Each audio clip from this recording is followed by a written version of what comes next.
Hello दोस्तों। हम पढ़ रहे थे राजस्थान अध्ययन अध्याय 1 1857 की क्रांति। तो अब तक हमने नसीराबाद, नीमच और एरिनपुरा के बारे में पढ़ा। अब हम दूसरे पार्ट में पढ़ रहे हैं मेवाड़ में क्रांति की गूंज। तो चलिए इस शुरू करते हैं। इस समय मेवाड़ की जनता में भी अंग्रेजों के विरुद्ध काफी रोष था, बिल्कुल रोष था, होना भी चाहिए। मेवाड़ के अधिकांश सामंत ब्रिटिश सत्ता के विरुद्ध थे। नसीराबाद में हुई क्रांति की सूचना उदयपुर पहुंच चुकी थी, अतः मेवाड़ की फौजें भी अंग्रेजों के विरुद्ध विद्रोह करने के लिए लगभग तैयार थी। किंतु मेवाड़ के महाराणा की सूझबूझ ने तथा अंग्रेज कप्तान सोवर्स, ध्यान रखना, सोवर्स का संबंध मेवाड़ से है, कप्तान सोवर्स का संबंध मेवाड़ से, कि कठोर रुख ने स्थिति को बिगड़ने से संभाल लिया। इस समय महाराणा व कंपनी की सरकार दोनों को ही मेवाड़ के सामंतों से भय था, अतः दोनों एक दूसरे के साथ सहयोग करने के लिए बाध्य थे।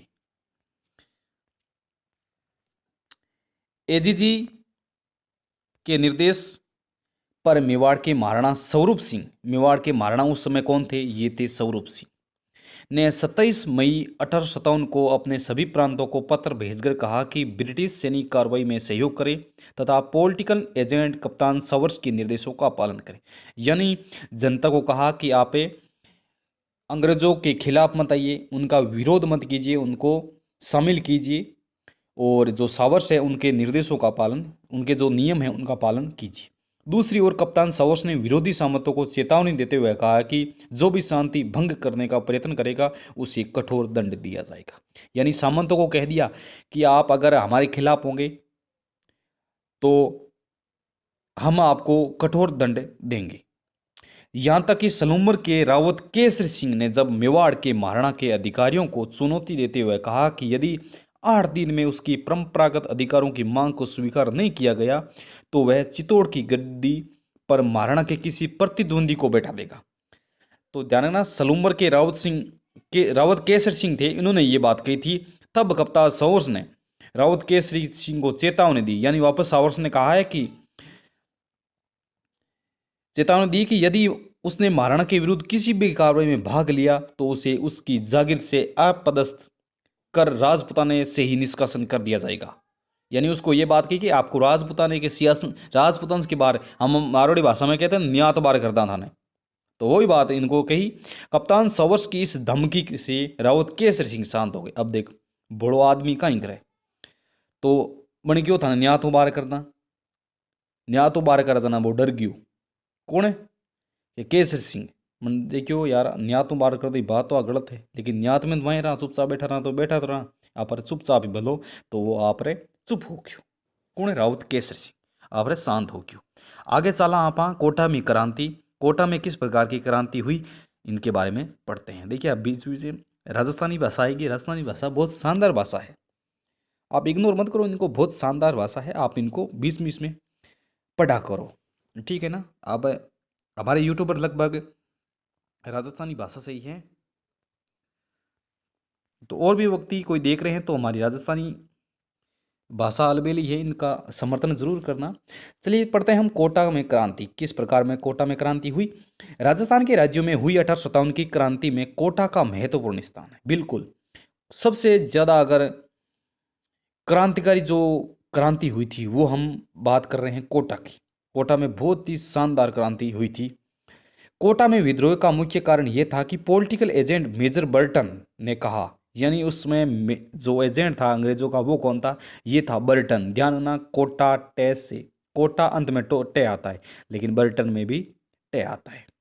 ने कोटा महाराव को यह सलाह दी कि कुछ अफसर वफादार नहीं है तथा उनका रवैया अंग्रेज विरोधी है, अतः वे ऐसे अफसरों को पदच्युत कर अंग्रेज अधिकारियों को सौंप दे जिससे उन्हें उचित दंड दिया जा सके। मेजर बर्टन ने जिन अफसरों को सौंपने की मांग की थी उनमें जयदयाल, रतनलाल, जियालाल, एक और था जयदयाल मेहराब खां भी इसमें था। मेजर बर्टन द्वारा महाराव को जो सलाह दी गई थी वह किस प्रकार महाराव की फौज तथा फौज के अधिकारियों पर प्रकट हो गई। फलस्वरूप फौज के सभी सिपाही क्रोध से पागल हो उठे और उन्हें मेजर बर्टन से बदला लेने का निश्चय किया। तदनुसार 15 अक्टूबर 1857 ईस्वी को कोटा के सैनिकों ने क्रांति का बिगुल बजा ली। अब प्रश्न आता है कि कोटा में क्रांति कब हुई? तो 15 अक्टूबर 1857 में कोटा में क्रांति हुई, याद रखना। ठीक है, आगे चलते हैं। कोटा के सैनिकों ने क्रांतिकारियों के साथ रेजिडेंसी को घेर लिया तथा उसमें आग लगा दी। क्रांतिकारियों ने मेजर बर्टन और उनके 2 पुत्रों की हत्या कर दी। यहां पर क्रांतिकारी ने अपना कार्य किया। क्रांतिकारियों ने शहर में जुलूस निकाला और महाराव के महल को घेर लिया। महाराव अपने महल के में एक प्रकार से कैद हो गए। फिर क्रांतिकारियों ने महाराव को एक संधि पत्र पर हस्ताक्षर करने के लिए विवश किया, जिसमें 9 शर्तें थी। कौन कौन सी 9 शर्तें थी, देखिए। जिसमें एक शर्त यह थी कि मेजर बर्टन तथा उसके पुत्रों की हत्या स्वयं महाराव के आदेश से की गई है। यानी मेया ने बर्टन ने और 2 टाबरा न मारिया, बर्टन ने 2 टाबरा न मारिया। अब महाराव जी ओ थाने निकालना पड़ी कि मैं थारे आदेश माते आन मारिया, मैं मारी मर्जी हूँ कौन मारिया, थारे आदेश माते आन मारिया। तो वो एक शर्त है इरमया 9 शर्ता में। आगे चलते हैं। महाराव को क्रांतिकारियों के इंसानुसार व्यवहार करने के लिए तब तक विवश होना पड़ा जब तक करौली से सैनिक सहायता प्राप्त नहीं होगी। अब देखिए, क्रांतिकारी पक्ष में काम करना पड़ा महाराव को। कब तक, जहां तक कि करौली के सैनिक आकर इनको यहां से छुड़वाए नहीं। क्रांतिकारियों का कोटा शहर में लगभग 6 माह तक अधिकार रहा। उन्होंने सरकारी गोदामों, बंगलों, दुकानों, अस्त्र शस्त्र के भंडारों को लूटा और उनमें आग लगा दी। उन्होंने जिले के विभिन्न कोषागारों को भी लूटा। ऐसा लगता है कि क्रांतिकारियों को कोटा रियासत के अधिकांश अधिकारियों का समर्थन और सहयोग प्राप्त हो गया। ये बिल्कुल सही बात थी कि उनको समर्थन बहुत मिला। ठीक है ना।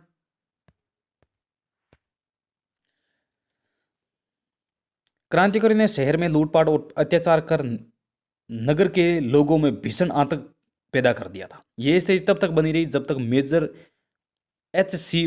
रॉबर्ट्स नसीराबाद से 5500 सैनिक लेकर 22 मार्च 1858 को चंबल के किनारे पहुंच। अब देखिए, 6 माह तक अधिकार किया क्रांतिकारियों ने। फिर वहां से क्या कि रॉबर्ट्स जो नसीराबाद में था, नसीराबाद से अपने 2500 सैनिकों के साथ 22 मार्च 1858 को चंबल के किनारे आ जाता है। उसने तोपों से क्रांतिकारियों पर धुआंधार गोले बरसाए और कोटा से बाहर भागने पर विवश किया। तब जाकर कोटा क्रांतिकारियों के नियंत्रण से मुक्त कराया जा सका। क्रांतिकारी नेताओं तथा विद्रोही सैनिकों को अमानुषिक दंड दिए गए और जयदयाल को गिरफ्तार करके तोप से उड़ा दिया गया। तो ध्यान रखना, दोनों नाम साथ में आते हैं। जयदयाल और मेहराब का संबंध किससे है, तो ध्यान रखना जयदयाल और मेहराब का कोटा से संबंध है। ठीक है, आगे बढ़ते हैं। अन्य राज्यों में क्रांति की गूंज, तो ये मुख्य हमने पढ़ा। नसीराबाद, नीमच, एरिनपुरा, मेवाड़ और कोटा, ये मुख्य यहाँ से लगभग प्रश्न पुटअप हो जाते हैं। लेकिन हम थोड़े से इसमें बुक में और दे रखे हैं तो उनको भी पढ़ लेते हैं। इसमें क्या बात दे रखी है, देखिए। राजस्थान में 1857 ईस्वी की क्रांति केवल मारवाड़, मेवाड़, कोटा तक सीमित नहीं रही, अपितु इसकी गूंज राजस्थान के अन्य राज्यों में भी सुनाई दी। भरतपुर जो आगरा एवं मथुरा में काफी निकट है, क्रांति के समय अशांत रहा। अब देखिए, भरतपुर ये था वो अशांत रहा, जैसे मान लो पंजाब था लगभग अशांत रहा था। मथुरा में विद्रोह हो जाने के बाद भरतपुर शहर में उत्तेजना फैल गई और भरतपुर की सेना ने भी क्रांति का बिगुल बजा दिया। तब तक शांत था, फिर भरतपुर भी इसमें आ गया। भरतपुर के महाराजा ने वहां के पॉलिटिकल एजेंट मेजर मॉरिसन को भरतपुर छोड़कर जाने की सलाह दी, क्योंकि महाराजा को यह आशंका था कि उसकी उपस्थिति में नीमच के क्रांतिकारी भरतपुर पर आक्रमण कर सकते हैं। महाराजा की सलाह पर मेजर मॉरिसन भरतपुर छोड़कर चला गया। क्रांति की अवधि में भरतपुर रियासत की स्थिति बड़ी विषम थी। क्रांतिकारी सैनिकों की अनेक टुकड़ियां भरतपुर की सीमा से होकर गुजरी। भरतपुर की गुर्जर व मेवाती जनता क्रांति में पीछे नहीं रही, उसने खुलकर क्रांति में भाग लिया। जब पड़ोसी आगरा जिले में अंग्रेजों की शक्ति वहां के लाल किले की 4 दीवारी तक सीमित हो गई, तो भरतपुर की जनता के मन में यह विश्वास भर गया कि अब भारत में ब्रिटिश सत्ता समाप्त होती जा रही है। ठीक है ना। अब हमने बात की भरतपुर की, थोड़ी बात कर लेते हैं अलवर की। अलवर में भी दिल्ली के कुछ क्रांतिकारियों के आ जाने के कारण गतिविधियों पनपने लगी थी। अलवर रियासत के गांवों के गुजरों ने अपने पड़ोसी राज्य भरतपुर की ब्रिटिश विरोधी भावना को खुलकर प्रदर्शन किया। उन्होंने अपनी क्रांतिकारी गतिविधियों से शासकों को काफ़ी परेशान किया। ये देखिए कुछ चित्र आपके सामने हैं। ये अंग्रेज दौड़ रहे हैं और सामने से एक क्रांतिकारी है, वो बंदूक चला रहा है। शायद ये बंदूक इसको लगी होगी अंग्रेज को, तभी तो हम आज़ाद हुए। बढ़ते हैं आगे और ये कहते हैं कि धौलपुर रियासत में भी गंभीर उपद्रव हुए। अक्टूबर 1857 के प्रारंभ में ग्वालियर और इंदौर के क्रांतिकारियों की संयुक्त सेना धौलपुर में प्रविष्ट हो गई। क्रांतिकारियों के प्रति सहानुभूति के कारण धौलपुर रियासत की सेना तथा अनेक अधिकारी राजा का साथ छोड़कर क्रांतिकारियों से मिल गए, जिसमें धौलपुर की सत्ता खतरे में पड़ गई। क्रांतिकारियों ने धौलपुर में खूब लूटपाट की। उन्होंने वहां के राजा को घेरकर जान से मारने की धमकी दी। Very good. विवश होकर राजा को क्रांतिकारियों की मांगे स्वीकार करनी पड़ी। धौलपुर में इन क्रांतिकारियों ने राव रामचंद्र और हीरालाल के नेतृत्व में राजा के अधिकांश तोपों पर अधिकार कर लिया। ध्यान रखना, प्रश्न आता है कि रामचंद्र और हीरालाल का संबंध किससे है, यानी कौन सी रियासत है? तो ध्यान रखना, धौलपुर रियासत से रामचंद्र व हीरालाल। उनकी सहायता से आगरा पर आक्रमण कर दिया। यह स्थिति तब बनी रही जब दिसंबर में पटियाला के शासक द्वारा भेजी गई सेना की सहायता से धौलपुर में व्यवस्था स्थापित नहीं हो गई। आगे बढ़ते हैं, हम चलते हैं पिंक सिटी जयपुर। जयपुर में महाराजा को उनके एक पदाधिकारी राव शिव सिंह ने यह सलाह दी कि वे अंग्रेजों तक मुगल बादशाह बहादुर शाह दोनों से मित्रतापूर्ण संबंध बनाए रखें। बहादुर शाह जफर जो कि दिल्ली में था, किंतु उनके प्राइवेट सेक्रेटरी शिवदीन ने महाराज पर अधिकार का साथ देने के लिए जोर डाला, अंग्रेजों का साथ देने पर जोर डाला। जयपुर में नवाब विलायत खां, मियां उस्मान खां, सादुल खां मुगल सम्राट से मिलकर ब्रिटिश सत्ता के विरोध क्रांति का षड्यंत्र रच रहे थे। मुगल सम्राट के साथ किए गए इनके पत्र व्यवहार की जानकारी महाराज को मालूम हो गई, अतः उन्होंने सादुल खां को राज्य से निष्कासित कर दिया गया और शेष दोनों को बंदी बनाकर कारागार में डाल दिया। तो यहाँ से बाहर निकाला किसको? सादुल खां को बाहर निकाला गया। भाई आप चलिए अपने रास्ते।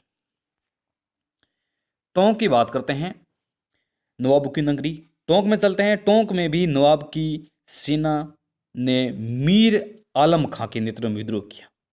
काफी बार प्रश्न आ गया है ये कि मीर आलम खां का संबंध किससे है? तो टोंक में, यानी टोंक रियासत, टोंक में क्रांतिकारियों को विद्रोह का नेतृत्व करने वाले कौन थे? वो थे मीर आलम खां।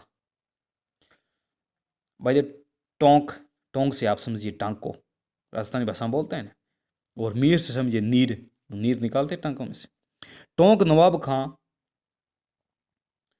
नवाब अंग्रेजों के साथ था, मगर नवाब की सेना ने नीमच के क्रांतिकारियों को टोंक आने के लिए आमंत्रित किया। उनकी सहायता के नवाब के किले को घेर लिया। नवाब के सैनिकों को डराने धमकाने का भरपूर प्रयास किया गया, किंतु वह सफल नहीं हो सका। सलुम्बर और कोठारिया का आंदोलन, देखिए इनको पढ़ते हैं। अववा यानी जोधपुर के ठाकुर खुशहाल सिंह से प्रेरणा लेकर मेवाड़ के दो प्रमुख सामंतों सलुम्बर और केसर सिंह और कोठारिया के रावत जोत सिंह, यहाँ कभी कभी कुछ पुस्तकों में जोत सिंह नाम लिखा हुआ है, यहाँ 1857 के स्वतंत्रता संग्राम में अपूर्ण योगदान रहा।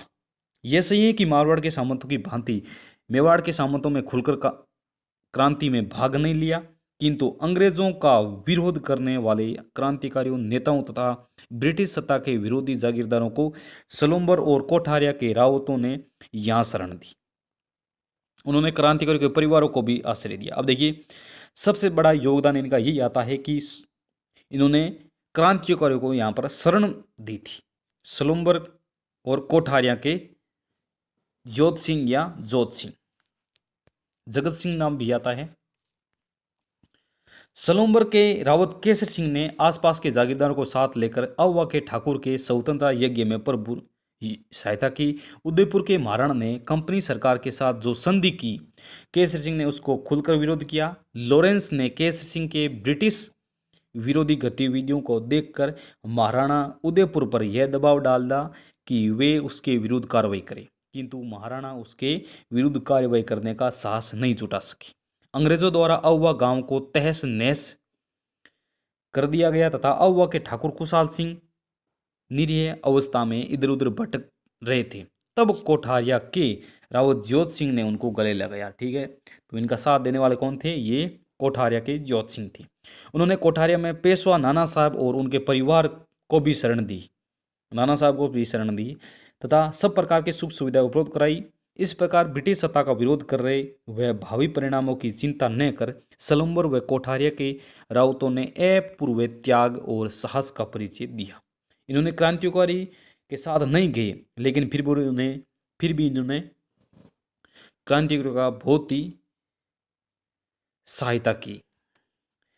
अगस्त 1858 ईस्वी तक समस्त भारत में विद्रोह का कुचल दिया गया।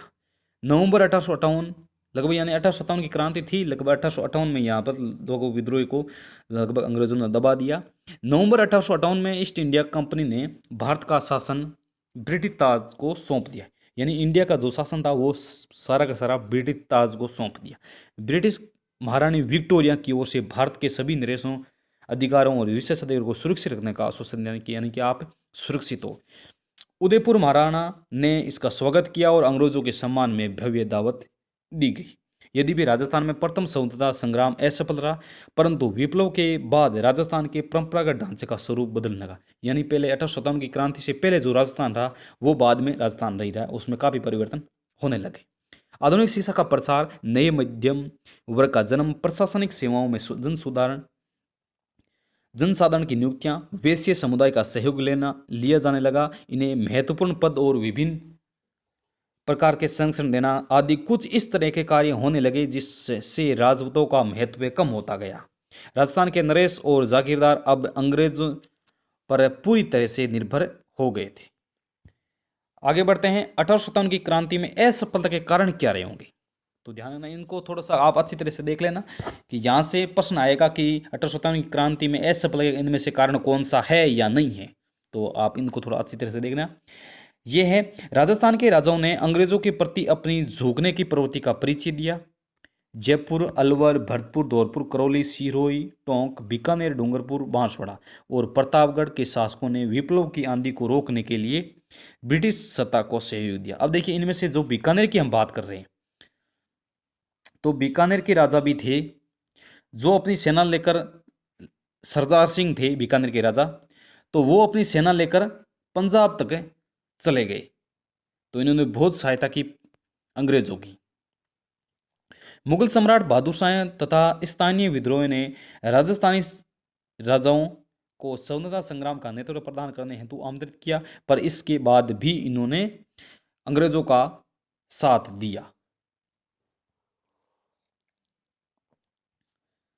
दो नंबर पॉइंट है, राजस्थान के विद्रोह में आपसी एकता और संपर्क का अभाव था, यानी आपस में जो एकता थी वो नहीं थी। संपर्क कैसे होगा ये इनको पता नहीं था, ना ही इनसे बीच में संपर्क हुआ।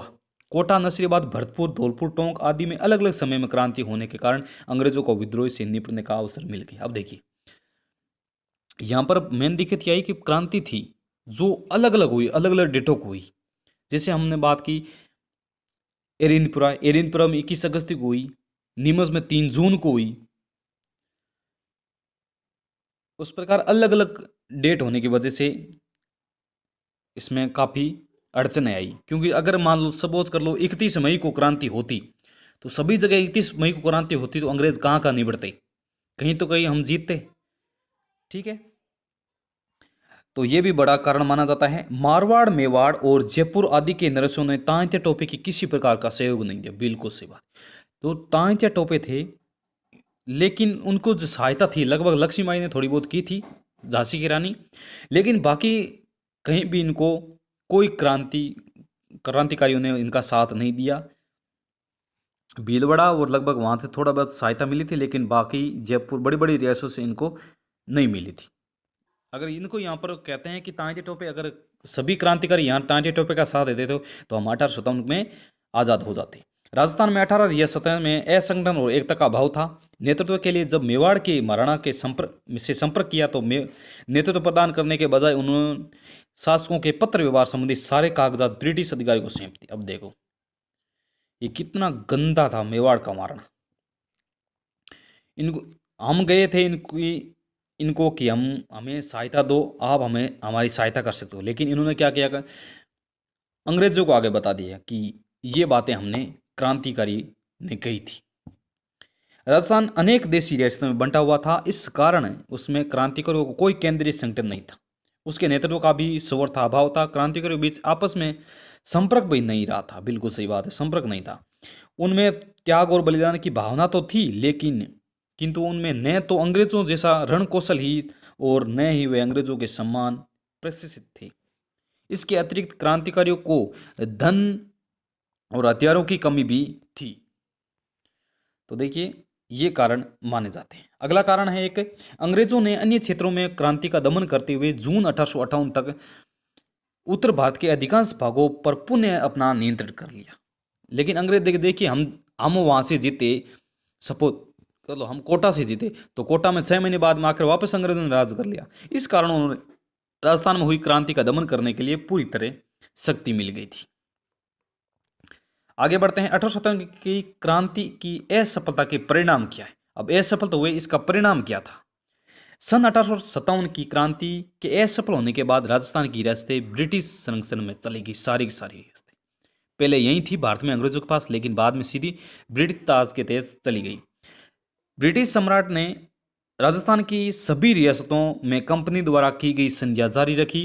राजस्थान की जनता पर अब गुलामी का दौर एकूंश हो गया। एक तो वे रियासत राजाओं के अधीन थे, दूसरे अंग्रेजों को भी उन पर नियंत्रण हो गया। परिणाम स्वरूप यह निश्चित हो गया कि निकट भविष्य में राजस्थान में स्वतंत्रता आंदोलन का कोई भविष्य नहीं है। बाकी वो युवा 100 साल तक कुछ हुआ नहीं। 1857 में बगल में सीधा 1957 में हम आज़ाद 1947 में हम आज़ाद हुए।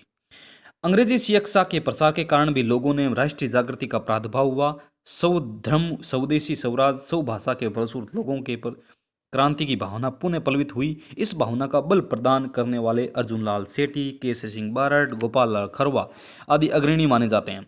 इस क्रांति में असफलता ने भावी संगठित आंदोलन की भूमिका तैयार कर दी।